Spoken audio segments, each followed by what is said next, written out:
Haleluya, puji Tuhan, salam sejahtera bagi kita semua, keluarga GPDI El Shaddai Magelang. Kita mengucap syukur kepada Tuhan kembali hari ini, kita dapat menikmati kebenaran firman-Nya. Bapak Ibu yang diberkati oleh Tuhan, terus alami pembaruan di dalam Tuhan setiap hari. Mari merenungkan firman Tuhan bersama menggunakan 365 hari yang mengubahkan. Hari ini pembacaan kita terdapat di dalam Kisah Para Rasul pasalnya yang ke-5 dan kita akan membahas di ayatnya yang ke-12. Kisah Para Rasul 5 ayat 12. Renungan firman Tuhan hari ini saya berikan judul Tanda dan Mujizat. Mari kita baca bersama Kisah Para Rasul 5 ayatnya yang ke-12. Dan oleh rasul-rasul diadakan banyak tanda dan mujizat di antara orang banyak.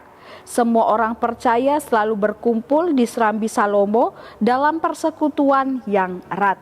Bapak Ibu yang diberkati oleh Tuhan, selama Tuhan Yesus melayani di muka bumi ini, kita tahu bersama ada begitu banyak tanda ajaib dan mujizat-mujizat yang Tuhan Yesus lakukan. Dan semua hal tersebut selalu menyertai pelayanan Tuhan Yesus. Dimanapun Tuhan Yesus berada ketika melayani, selalu ada hal-hal ajaib, selalu ada mujizat-mujizat yang terjadi. Namun ternyata Bapak Ibu yang diberkati oleh Tuhan, mujizat dan tanda-tanda ajaib itu tidak hanya terjadi ketika Tuhan Yesus masih ada di dunia ini.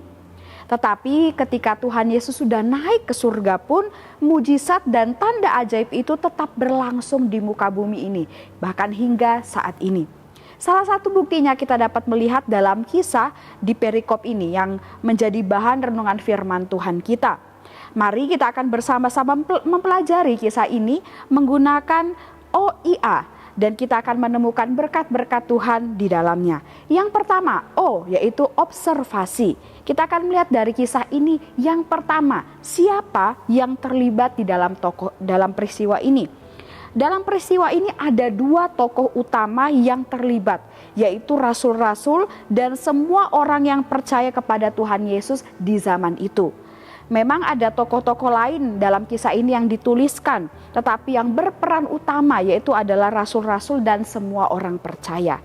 Nah, kemudian apa peristiwanya? Nah, peristiwa yang terjadi dalam kisah ini adalah adanya tanda-tanda ajaib dan juga mujizat-mujizat yang diadakan oleh rasul-rasul di tengah orang banyak pada saat itu. Tanda ajaib dan mujizat ini yang utama adalah kesembuhan atas orang-orang sakit. Dan pada saat itu juga orang yang percaya kepada Tuhan Yesus semakin bertambah banyak.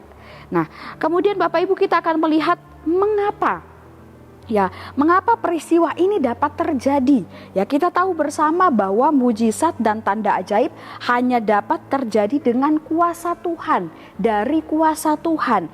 Nah, jadi jika pada saat itu ada begitu banyak tanda ajaib dan mujizat yang terjadi, itu berarti ada kuasa Tuhan dalam kehidupan rasul-rasul yang mengadakannya. Rasul-rasul ini dipakai oleh Tuhan dengan kuasa Tuhan untuk melakukan mujizat pada saat itu. Dan tentunya semua itu terjadi sesuai dengan kehendak Tuhan. Jika tidak, tentunya mujizat itu tidak akan terjadi kalau tanpa kehendak Tuhan. Nah, itu peristiwa yang terjadi.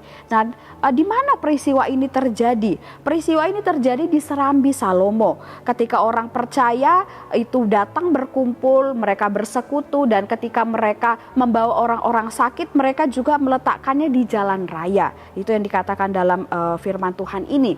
Dan kemudian kita akan melihat bagaimana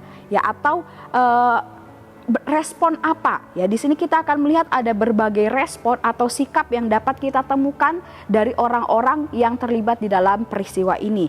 Yang pertama, semua orang yang percaya, termasuk juga rasul-rasul, mereka di sana memiliki respon yang luar biasa, sikap yang luar biasa. Dikatakan bahwa mereka ini tekun berkumpul dalam persekutuan dengan Tuhan. Dan ada juga dikatakan bahwa orang-orang lain di luar orang-orang percaya ini, mereka juga memberikan respon, menunjukkan sikap, yaitu di mana mereka tidak ada yang berani menggabungkan diri dengan orang-orang percaya ini. Bukan mereka mau menjauhi atau mengucilkan orang-orang yang percaya, tetapi mereka ini segan, mereka sungkan. Dan Ada juga orang-orang lain di luar orang percaya yang kemudian mereka menunjukkan rasa hormat kepada semua orang-orang yang percaya kepada Yesus ini. Dan juga ada orang-orang percaya yang menunjukkan sikap bagaimana mereka memiliki kepercayaan yang teguh sehingga mereka mau membawa orang-orang yang sakit untuk dapat disembuhkan. Nah, ini adalah respon-respon yang kita dapat temukan di dalam peristiwa ini. Nah, kita sudah mengobservasi bersama peristiwa di dalam perikop ini, dan selanjutnya kita masuk pada bagian yang kedua, yaitu I atau interpretasi. Nah, dari peristiwa ini apa yang dapat kita pelajari? Saya mengambil ada 3 hal Bapak Ibu. Yang pertama, kita dapat belajar dari peristiwa ini bagaimana Tuhan itu memberikan kuasanya kepada kita semua, sehingga kita dapat melakukan perkara besar di dalam kehidupan kita. Sama seperti rasul-rasul pada saat itu yang dapat mengadakan mujizat, mengadakan tanda-tanda ajaib. Kita juga dapat dipakai oleh Tuhan sama seperti rasul tadi untuk melakukan mujizat, untuk mengadakan mujizat, untuk menjadi penyampai mujizat Tuhan bagi orang lain. Kita sudah pernah belajar akan hal ini, penyampai mujizat Tuhan bagi orang lain. Ya, kita pun dapat dipakai Tuhan untuk menjadi alatnya Tuhan mengadakan mujizat dan tanda ajaib. Dan kemudian yang kedua, sebagai orang yang percaya Bapak Ibu, tentunya percaya kepada Tuhan Yesus, sudah menjadi kewajiban bagi kita untuk kita selalu berkumpul, untuk kita selalu bersekutu bersama-sama dengan umat Tuhan yang lain, dan kita benar-benar bersekutu di dalam Tuhan, berkumpul untuk mencari Tuhan bersama-sama. Ya, memang doa secara pribadi itu boleh, atau Bapak Ibu mau datang ibadah secara sendiri juga boleh ke dalam gereja, atau tidak bersama dengan teman, tidak bersama dengan keluarga, boleh Bapak Ibu. Tetapi ada waktunya, ini pun juga menjadi kewajiban untuk kita mau bersatu, berkumpul bersama-sama orang seiman untuk kita datang kepada Tuhan. Nah, kemudian hal yang ketiga yang kita dapat pelajari dari peristiwa ini, yaitu bagaimana ada banyak mujizat Tuhan, salah satunya mujizat kesembuhan. Dan mujizat kesembuhan itu pasti akan menjadi milik setiap umat-umat Tuhan yang sungguh percaya dan yang mau datang kepada Tuhan ketika mengalami sakit penyakit, ketika mengalami kelemahan tubuh. Ya, banyak umat-umat Tuhan yang sedang bergumul tentang pemulihan kesehatan, kesembuhan dalam kehidupannya. Asal teguh percaya, terus datang kepada Tuhan, nantikanlah bahwa mujizat kesembuhan itu pasti akan benar-benar terjadi. Mungkin waktunya tidak seperti yang kita harapkan, kita inginnya segera, tapi percayalah Bapak Ibu, Tuhan punya waktu yang tepat untuk menyatakan kuasa kesembuhannya bagi setiap kehidupan kita. Nah, Bapak Ibu yang diberkati oleh Tuhan, itulah hal-hal yang kita dapat pelajari dari kisah ini. Dan kita masuk pada bagian yang ketiga, yaitu A atau aplikasi. Nah, dari peristiwa ini, hal apa yang dapat kita ambil untuk kita lakukan dan terapkan dalam kehidupan kekristenan kita saat ini? Yang pertama, bersekutu dengan Tuhan secara pribadi melalui doa. Itu juga penting, dan juga melalui penyembahan kita dan pelayanan kita kepada Tuhan. Dan kita percaya bahwa akan ada kuasa Tuhan yang besar yang menguasai diri kita saat kita tekun bersekutu dengan Tuhan. Dan juga tidak hanya secara pribadi, tapi juga dengan kita bersekutu bersama-sama dengan sesama umat Tuhan di dalam ibadah-ibadah di gereja, di dalam persekutuan atau grow, di dalam komsel dan lain sebagainya. Di sana kita akan menemukan kuasa Tuhan. Kuasa Tuhan akan benar-benar meliputi kehidupan kita. Dan ketika kita mencari Tuhan, menyembah Tuhan bersama-sama ya dengan orang-orang yang percaya, kita berkumpul bersama memuliakan nama Tuhan. Dikatakan bahwa di mana ada umat Tuhan berkumpul di dalam nama Tuhan, di situ Tuhan akan hadir di tengah-tengahnya.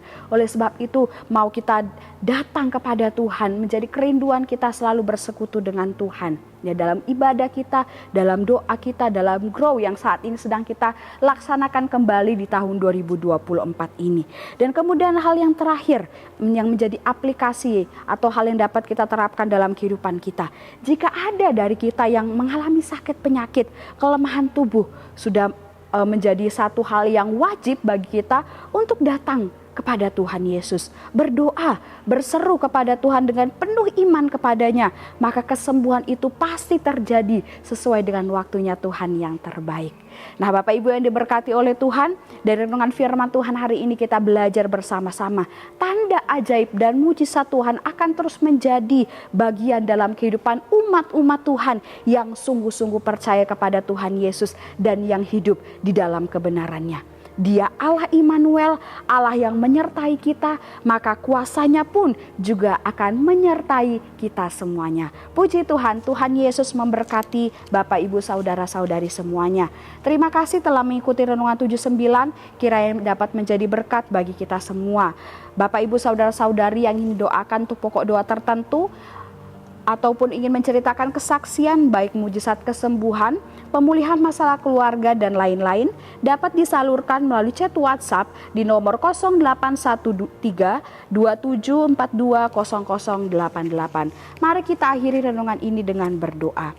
Kami mengucap syukur Tuhan buat kebenaran-Mu yang kami dapat terima, nikmati pada hari ini Tuhan, firman-Mu yang mengajarkan kami, mengingatkan kami bahwa mujizat Tuhan, tanda-tanda ajaib itu akan menjadi bagian kami, umat-umat yang percaya kepada Tuhan. Engkau bawa seluruh keluarga GPD LSAD Magelang untuk kami semakin setia di dalam Tuhan, semakin setia mengiring Tuhan, semakin cinta melayani Tuhan.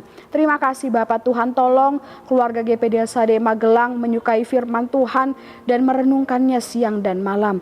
Kiranya hidup kami seperti pohon yang ditanam di tepi aliran air yang menghasilkan buahnya pada musimnya dan yang tidak layu daunnya. Apa saja yang diperbuatnya berhasil. Kami aminkan firman-Mu ini dalam hidup kami Tuhan. Kami terima dengan penuh ucapan syukur dalam nama Yesus. Haleluya. Amin.